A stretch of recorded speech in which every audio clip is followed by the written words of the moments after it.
Hola mis amigos! Today I have a book review for you on a book that many of you have been sort of following the progress of, and that's Across the Universe by Beth Revis. Let's try to make the cover not so shiny.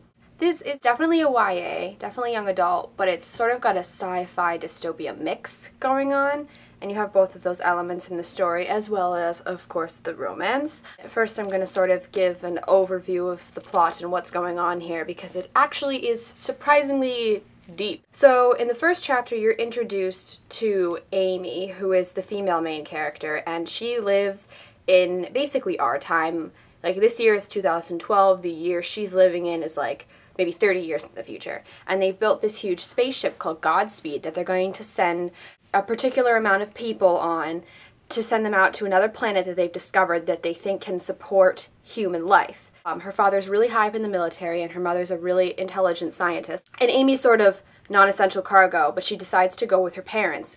And when I mean decides to go with her parents, I mean she gets cryogenically frozen and she's supposed to stay that way for 300 years until the ship reaches this planet, which is just obviously really long distance away. That's sort of the opening of the book, and you hear the process of how these characters get cryogenically frozen, and it sounds so painful. I was surprised by how this book sort of launched you into such a gruesome tale.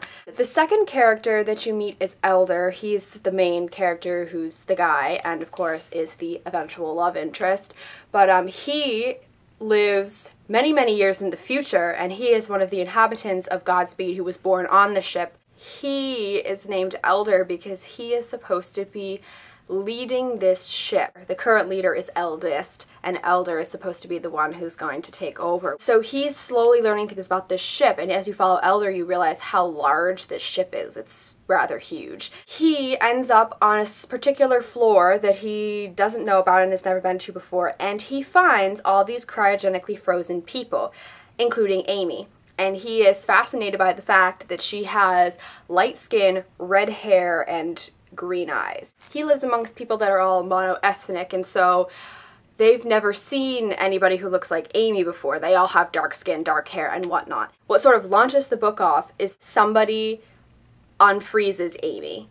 And obviously that's not supposed to happen. She's supposed to be unfrozen when they get to the planet, but that's what happens, and this sort of launches a whole thing of her trying to understand how she's going to survive on this ship, because it is nothing like what they call Soul Earth, which was the old Earth. They're heading to Centauri Earth, which is the second Earth.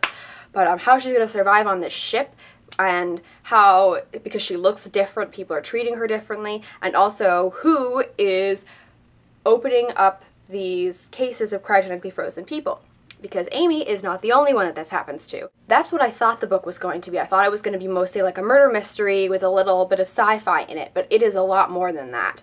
So what I did like about the book was the mystery perspective of it. Who is killing these people? Because when they unfreeze them, if they aren't taken out of this liquid that they're in and have all the tubes removed from their body, then they die. Then it slowly started to unravel that this ship has so many secrets on it, and I just like kept figuring out new things, going, oh my god, this is stacking on top of this, which is causing this, and you just realize that there's so much more going on than you thought was going on, and I really liked that perspective. I liked slowly figuring out what was going on and being like, okay, I think I got this, and they're like, actually no, wait, we lied to you, because the book jumps between Amy and Elder's perspectives. You see things from Amy being a newcomer on the ship, and then you see perspectives from Elder and what he thinks he knows versus what he finds out. And I did like that switching of point of views, getting to see both sides. I liked that we didn't just stay with Amy the entire time. The part that I didn't like so much, and that I was really trying to get behind but just couldn't, was the romance.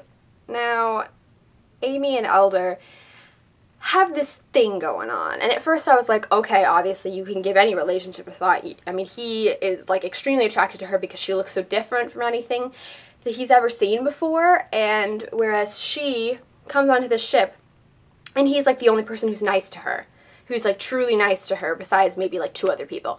But he's the first person who's nice to her. The relationship was building, and then it got to this point where I was like, okay, something could come from this, and then it just sort of petered out. And I was like, okay, they just stopped being around each other or whatever, and it bothered me. And then it did it again. It started to build up to something, and then when it finally started to become something, I just was like, no, I don't see it. I don't feel like it would happen like that. They weren't together, but there was like feelings and there was trying to be stuff, and I just couldn't, no. It just didn't work for me. And obviously that's a big part of the story, though I will definitely be reading the sequel because there's still a lot of stuff to be solved when this book ends, and A Million Suns is the second book and it's out, so I will definitely be reading it at some point. Hopefully my local library will get it soon. Another thing that I want to mention before I kind of wrap this review up is the swear words that they use in this book. Now, I can understand in the future you kind of have different swear words because, of course, language changes over time. So instead of saying shit, they say shite, which actually is common now. But they say frexing and chuts, and I was like, okay, cool, but because this is elder talking. And then Amy, at one point, says jackhole, and I'm like, okay, Amy's from our time, and nobody uses the word jackhole. It's jackass. And so I was just kind of weirded out by that. I don't know if Beth Revis has something against swearing, and maybe that's why she didn't even want to say jackass, but just, jackhole, really? Really?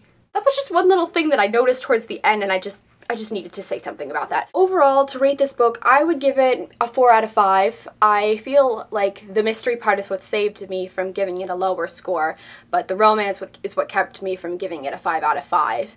I recommend it, of course, to anybody who enjoys a good YA novel. This is a very popular book right now, so I know a lot of people really did enjoy it. I'm sort of kind of in the middle again. If you like cool mysteries and whatnot, you can read it for that part of it, and sort of the sci-fi descriptors when she's describing how things operate on the ship and how things will be in the future. I was kind of like, oh, that's cool. Thank you guys very much for watching, and thank you for this huge subscriber boost that we've gotten, especially since we reached 500 subscribers. You guys are awesome. Thank you for watching again, and of course, subscribe if you haven't already, and you can follow us on Twitter and friend us on Goodreads. All the links are below, and I'll see you guys later.